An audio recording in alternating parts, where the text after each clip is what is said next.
সঙ্গে যুক্ত হয়েছেন, তেল সরবরাহের খবর জানাতে যুক্ত আছেন সহকর্মী জাভেদ আবদুল্লাহ এবং আতিক মেজবা লগ্ন আমাদের সঙ্গে যুক্ত হয়েছেন। শুরুতেই যাচ্ছি জাভেদের কাছে। জাভেদ, জানাবেন এই মুহূর্তে কোন ফিলিং স্টেশনে রয়েছেন, সেখানে তেল ঠিকঠাক মতো পাওয়া যাচ্ছে কিনা, পাম্প মালিকরা কি বলছেন?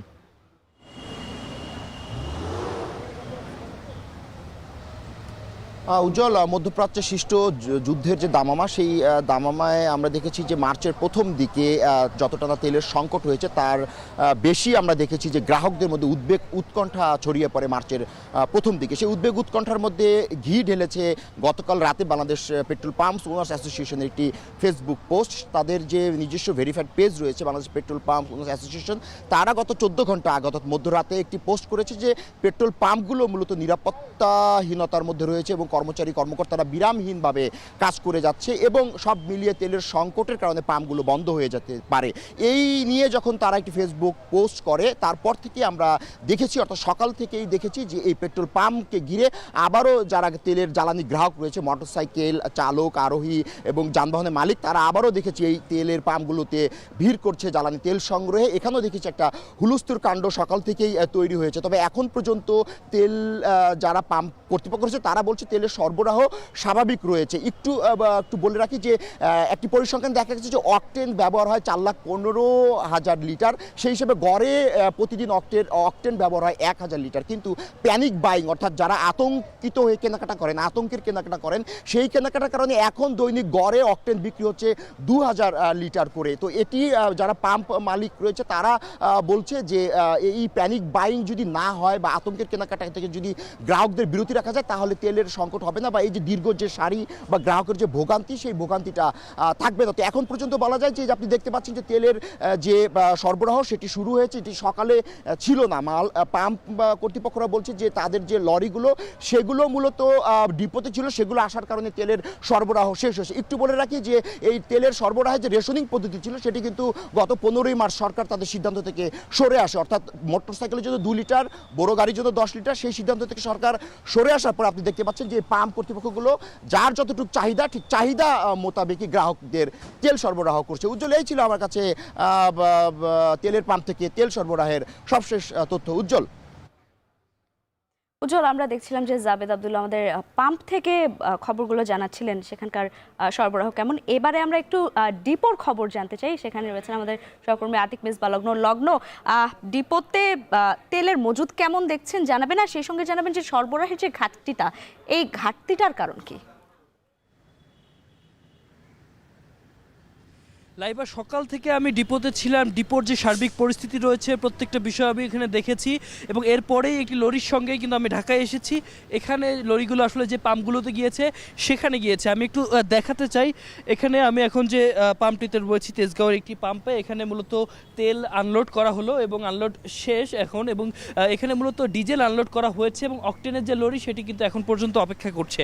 আপনাকে বাস্তবতা জানাতে চাই, আমরা যখন সিদ্ধিরগঞ্জে গিয়েছিলাম সেখানে স্পষ্টভাবে যারা তেল সংগ্রহে গিয়েছিলেন তারা আমাদেরকে জানিয়েছেন পর্যাপ্ত তেল তারা পাচ্ছেন না। আমি আবারও বলছি, তারা বলছেন পর্যাপ্ত তেল পাচ্ছেন না এবং একই সাথে তেল নেয়ার যে প্রক্রিয়া, সেই প্রক্রিয়া কিন্তু অনেক বিলম্বিত হচ্ছে। অর্থাৎ আগে যখন 3 থেকে 4 ঘন্টার মধ্যে তারা তেল নিতে পারছেন, এখন কিন্তু এই সময়টা অনেক বেড়ে যাচ্ছে। অর্থাৎ এখন কিন্তু তেল সংগ্রহ করতে স্বাভাবিকভাবেই 7 থেকে 8 ঘন্টা লাগছে।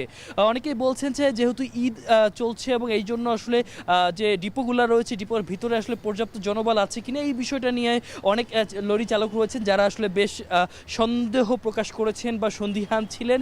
আমরা তাদের সাথে কথা বলেছি, তবে বলেছেন যে আসলে চাহিদা যেরকম আছে সে ধরনের প্রতুল তেল বা যথেষ্ট পরিমাণে তেল তারা এখন পর্যন্ত পাচ্ছেন না। এই বিষয়টি তারা আমাদেরকে নিশ্চিত করেছেন। এজন্য আসলে যখন মাঠ পর্যায়ে, ক্রেতা পর্যায়ে, ভোক্তা পর্যায়ে যাচ্ছে তখন আসলে লম্বা সারি এবং ভোগান্তির যে গল্প আমরা সহকর্মী জাভেদ আবদুল্লাহর কাছ থেকে শুনলাম, সেই চিত্রটা কিন্তু ধরা পড়ছে।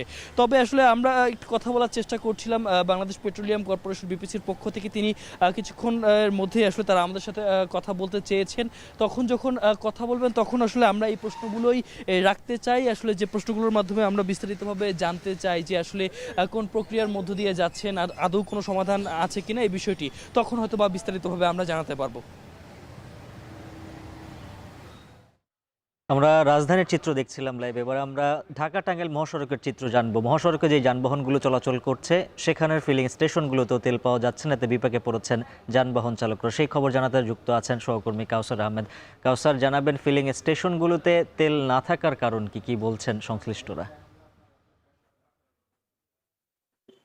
জি উজ্জ্বল, আমার সাথে পেট্রোল পাম্প মালিক সমিতির যারা নেতাকর্মী রয়েছেন তাদের সাথে কয়েকজনের সাথে কথা হয়েছে। তারা বলছেন যে তারা সিরাজগঞ্জ এবং নরসিংদী নারায়ণগঞ্জ থেকে যে তারা তেল আনেন, তারা যে চাহিদা দেন সেই চাহিদা অনুযায়ী তারা জ্বালানি পাচ্ছেন না। বিশেষ করে ডিজেল তারা খুবই কম পাচ্ছেন। কেউ কোনো পাম্প মালিক বলছেন যে তাদের সিরিয়াল অনুযায়ী তেল আনতে হয়। তারা বলছেন যে একদিন পর পর কোনো পাম্প মালিক সিরিয়াল পেয়ে থাকেন। এতে করে এই টাঙ্গাইলের ফিলিং স্টেশনগুলোতে সংকট রয়েছে। তারা আরেকটি তথ্য জানিয়েছে যে টাঙ্গাইলে অন্তত প্রায় 50টির মতো ফিলিং স্টেশন রয়েছে। প্রায় 2-1টি ফিলিং স্টেশন বাদ দিয়ে প্রায় প্রত্যেকটি পাম্পেই জ্বালানি তেলের সংকট রয়েছে। এতে করে ঈদের ছুটি শেষে যারা কর্মস্থলে ফিরছে বা অনেকেই যারা ঈদের ছুটিতে আত্মীয় স্বজনদের বাড়িতে বেড়াতে যাচ্ছে তারা বিপাকে পড়েছে। আমরা দেখেছি যে রোজার মধ্য থেকে শুরু করে এখন পর্যন্ত টাঙ্গাইলের বেশ কয়েকটি তেলের ডিলার এবং খুচরা ব্যবসায়ী যারা রয়েছে তারা জ্বালানি তেলের দাম বাড়িয়ে দিয়েছে। তারা লিটারে ডিজেল পেট্রোল অকটেনের ক্ষেত্রে লিটারে তারা